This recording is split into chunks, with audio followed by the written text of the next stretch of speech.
புரட்சிகரமான முடிவாக அது இருக்கும். தமிழ்நாட்டில் அவரை மக்கள் தோளில் தூக்கி வைத்து கொண்டாடுவார்கள். அவர்களுக்கு இதைவிட வேறு மறுவாழ்வு இருக்க வாய்ப்பில்லை. எனவே ஒட்டுமொத்த தாய்க்குளமும் போற்றக்கூடிய ஒரு பெரும் தலைவராக உயர்வதற்கு, காலமெல்லாம் அவருடைய பெயரை மக்கள் நன்றி உணர்வோடு உச்சரிப்பதற்கு இது அரும்பெரும் வாய்ப்பு. துணிந்து முதல்வர் முடிவெடுக்க வேண்டும்.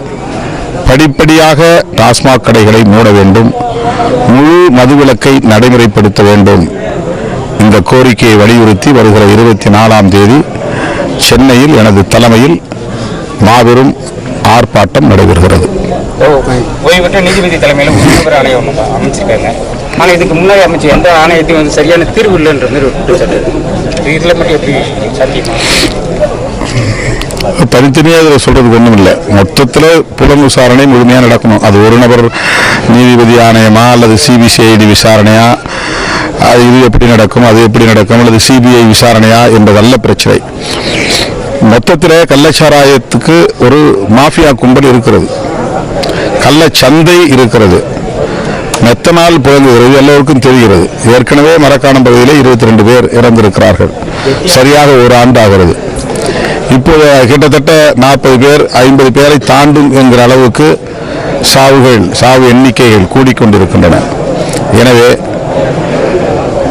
அரசு இதில் கூடுதல் கவனம் செலுத்த வேண்டும். தீவிரமாக இந்த புலன் விசாரணையை நடத்த வேண்டும். விரைந்து நடத்த வேண்டும். நேர்மையோடு நடத்த வேண்டும். எல்லாவற்றையும் விட அரசு ஒரு கொள்கை முடிவை எடுக்க வேண்டும். மதுக்கடைகளை மூடுவது, மதுக்கடைகளை மூடிய பிறகு கள்ளச்சாராயத்தை முழுமையாக கட்டுப்படுத்த திட்டங்களை தீட்டுவது. மதுக்கடைகளை திறந்து வைத்திருப்பதனால் கள்ளச்சாராயம் தானாக ஒழிந்துவிடும் என்று எண்ணுவது சரியான ஒரு நிலைப்பாடு அல்ல. இதுதான் விடுதலை சிறுத்தைகளின் கருத்து.